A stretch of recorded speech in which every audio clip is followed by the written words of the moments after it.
Hello guys, welcome to our blog. നമ്മളിന്ന് നോക്കാൻ പോകുന്നത് റാവത്ത സ്റ്റൈൽ മട്ടൻ ബിരിയാണി എങ്ങനെയാണ് ഉണ്ടാക്കുക എന്നാണ്. അതിനു മുന്നായിട്ട് ഞങ്ങളുടെ കുടുംബത്തിൻ്റെയും ഹൃദയം നിറഞ്ഞ ബലിപെരുന്നാൾ ആശംസകൾ നേർന്നുകൊണ്ട് ഞങ്ങൾ ആ പ്രോസസ്സിലേക്ക് കിടക്കുകയാണ്. ഓക്കെ, നമ്മൾ വിറകടുപ്പിലാണ് ഇന്ന് മട്ടൻ ബിരിയാണി ഉണ്ടാക്കാൻ പോകുന്നത്. വിറക് വെച്ചു, കത്തിച്ചു, അതിലേക്ക് പാത്രങ്ങൾ വെച്ചു, പാത്രത്തിലേക്ക് എണ്ണ ഒഴിച്ചു, 2 സ്പൂൺ നെയ്യിട്ടു. അത് ചൂടായി വരുമ്പോൾ നമ്മൾ പട്ടയിട്ടു, ഗ്രാമ്പു ഇട്ടു, ഏലക്ക ഇട്ടു. എന്നിട്ട് നന്നായിട്ട് കടുക് വറ അത് എടുത്തതിന് ശേഷം നമ്മൾ സവാള നന്നായി സ്ലൈസ് ചെയ്ത് വെച്ചിട്ടുണ്ടായിരുന്നു. ആ സവാള ഇട്ടു, ഒന്നുകൂടി കടുക് വറ നന്നായിട്ട് നമ്മൾ ഇളക്കി കൊടുക്കണം. ആ സവാളയുടെ പച്ചമണം പോവുകയും കളർ മാറുകയും ചെയ്യുന്നതിന് കൂട്ടത്തിൽ നമ്മൾ ചെറിയുള്ളി ഇട്ട് കൊടുക്കുന്നു, 2 പച്ചമുളക് ഇട്ട് കൊടുക്കുന്നു, ജിഞ്ചർ ഗാർലിക് പേസ്റ്റ് അതാ റെഡിയാക്കി വെച്ചിരിക്കുന്നു. ജിഞ്ചർ ഗാർലിക് പേസ്റ്റിക്കും നമ്മൾ അതിനൊപ്പം ഇട്ട് കൊടുക്കുന്നു. വീണ്ടും കടുക് വറ ഒന്ന് ഇളക്കി കൊടുക്കുന്നു. നന്നായി ഇളക്കി അതിൻ്റെ പച്ചമണം എല്ലാം പോയി ഒന്ന് സെറ്റായി വരുമ്പോൾ നമ്മൾ അതാ മുളക് പൊടി എടുക്കുന്നു. മുളക് പൊടി എത്രയാണെന്ന് പറയുന്നതിന് മുന്നായിട്ട് നിങ്ങൾ എല്ലാവരും നിങ്ങളുടെ ചാനൽ സബ് ചെയ്യണം, ഷെയർ ചെയ്യണം, ലൈക്ക് ചെയ്യണം. ഓക്കെ, അപ്പോൾ മുളക് പൊടി ഇട്ടിട്ട് വീണ്ടും നമ്മളത് ഇളക്കി കൊടുക്കുകയാണ്. മുളക് പൊടി 4, 5, 6 സ്പൂൺ നിങ്ങൾക്ക് ഇഷ്ടമുള്ള പോലെ ഇടാം. അത് നിങ്ങളുടെ എരിവിനനുസരിച്ചുള്ളതാണ്. നിങ്ങൾക്ക് എരിവ് എത്ര വേണമെങ്കിലും മുളക് പൊടി ഇടാം, വേണമെങ്കിൽ കാശ്മീർ ചില്ലിയും യൂസ് ചെയ്യാം. ഓക്കെ, നല്ല കളർ കിട്ടും. ഓക്കെ, അപ്പോൾ നന്നായിട്ട് കടുക് വറ ഒന്ന് നന്നായിട്ട് ഇളക്കി കൊടുത്ത് അതിൻ്റെ പച്ചമണം എല്ലാം പോയി അതൊന്ന് സെറ്റായി വരുമ്പോൾ നമ്മളതിലേക്ക് തക്കാളിയാണ് സുഹൃത്തുക്കളെ ആദ്യമായിട്ട് ഇട്ട് കൊടുക്കുന്നത്. അതിന് മുന്നായിട്ട് നമ്മൾക്ക് കുറച്ച് ഗരം മസാല ഇട്ടേക്ക് കൊടുക്കേണ്ടതാണ്. ഗരം മസാല എങ്ങനെയാണ് ഉണ്ടാക്കുന്നത് അറിയാത്തവർക്ക് ഞങ്ങളുടെ വീഡിയോയിൽ കമൻറ്റ് ചെയ്യുകയാണെങ്കിൽ ഞങ്ങൾ ഗരം മസാല ഉണ്ടാക്കുന്നത് പറഞ്ഞുതരാം. ഞങ്ങൾ തന്നെ ഉണ്ടാക്കിയ ഗരം മസാലയാണ് ഇതിൽ യൂസ് ചെയ്തിരിക്കുന്നത്.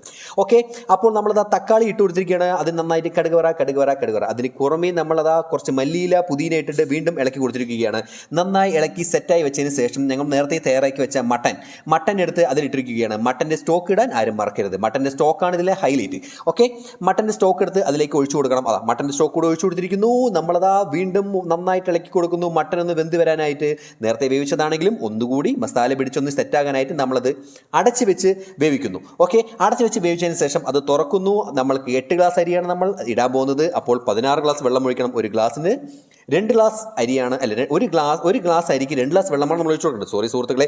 അപ്പോൾ നമ്മൾ വീണ്ടും അത് ഉപ്പിട്ട് കൊടുത്തിരിക്കുകയാണ്. ഉപ്പിട്ടതിന് ശേഷം നമ്മൾ ആ അരി കഴുകി വെച്ച അരി എടുത്ത് അതിലിട്ടിട്ട് വീണ്ടും ഇളക്കി കൊടുത്തിരിക്കുകയാണ്. ഇളക്കുന്നു അരിയിൽ നന്നായി ഇളക്കി കൊടുക്കുന്നു.